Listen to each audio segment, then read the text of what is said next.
ఇంటి నుంచి దూరంగా ఉండే బ్యాచిలర్స్, కొత్తగా పెళ్ళైన బిగినర్స్ కోసం ఈరోజు ఇంట్లో ఉన్న వాటితోనే చికెన్ ఫ్రై అనేది సింపుల్‌గా ఎలా చేసుకోవాలో ఈ వీడియోలో చూసేద్దాం.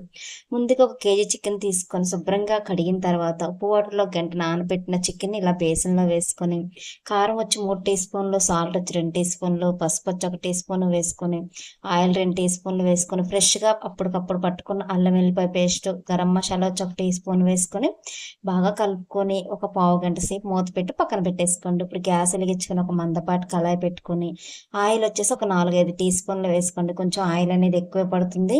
ముందుగా మ్యాగ్నేట్ చేసుకున్న ఈ చికెన్ మొత్తాన్ని వేసేసుకొని, ఇందులో ఉన్న వాటర్ మొత్తం కూడా కుక్ అయిపోయి, ఆయిల్ పైకి తేలి, ముక్క మంచిగా ఉడికే వరకు కూడా ఈ చికెన్‌ని ఇలా ఫ్రై చేసేసుకోండి. 5 నిమిషాలకు ఒకసారి కలుపుకుంటూ. ఫ్రై చేసుకున్న చికెన్ ఒక ప్లేట్‌లోకి తీసుకొని, అదే ఆయిల్‌లో కట్ చేసుకున్న ఉల్లిపాయలు, పచ్చిమిర్చిని వేసేసుకొని, ఇవి 2 వేగిన తర్వాత కరివేపాకు కూడా 2 టీ స్పూన్ల వరకు వేసుకొని, ఈ కరివేపాకు కూడా బాగా వేగిన తర్వాత, ముందుగా వేయించుకున్న చికెన్ మొత్తాన్ని వేసుకొని, ఒక పావుగంట సేపు హై ఫ్లేమ్‌లో, ఒక పావుగంట సేపు లో ఫ్లేమ్‌లో పెట్టుకొని ఉడికించుకున్న తర్వాత, ఈ చికెన్‌ని తీసి ఒక ప్లేట్‌లో సర్వ్ చేసుకుంటే, వేడి వేడి చికెన్ ఫ్రై అనేది రెడీ అయిపోయింది. బ్యాచిలర్స్ అయినా, బిగినర్స్ అయినా ఎవ్వరైనా సరే ఈజీగా చేసేయొచ్చు. అన్నీ ఇంట్లో ఉన్న వాటితోనే.